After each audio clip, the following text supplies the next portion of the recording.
NASA has awarded with $2 million grant to develop an advanced device to study lunar regolith. The Southwest Research Institute, SwRI, will create a ground-penetrating radar dubbed SPARCI, Synthetic Pulse Artemis Radar for Crustal Imaging. The purpose of this instrument is to survey the depth of the lunar regolith and upper megaregolith, offering key insights into the formation and evolution of the Earth's natural satellite.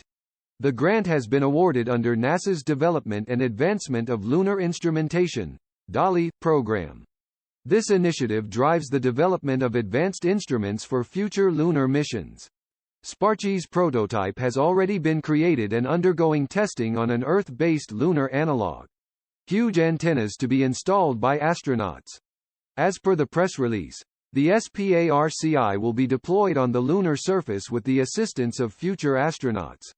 The astronauts will deploy SPARCI's two huge transmitting antennas, while a robotic rover with smaller antennae will receive ground-penetrating radar signals.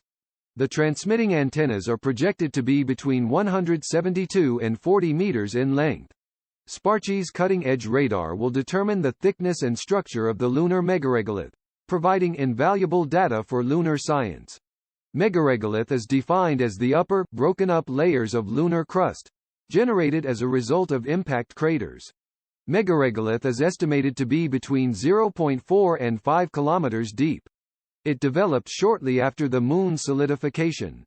Furthermore, it was presumably heavily bombarded by space rocks during the early phases of the Solar System's formation. Learning more about the lunar megaregolith will help us gain a wider understanding of the Moon's formation and that of similar bodies with thin, sparse atmospheres. If we are able to pinpoint exactly where this layer begins, we can use that to create more accurate formation and evolution models. The design inspiration.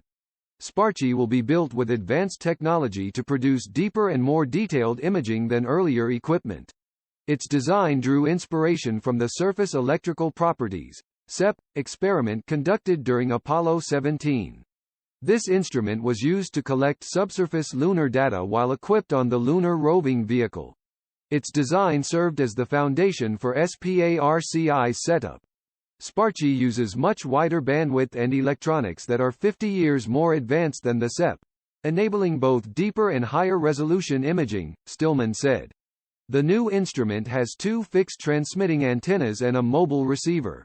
But it will be mounted on a robotic rover rather than an astronaut-driven vehicle. SPARCI will determine the thickness and density of the overall regolith, measuring the structure of the upper megaregolith and the depth of the lower regolith. This information will help advance understanding of impact processes on the Moon and other bodies that don't have significant atmospheres.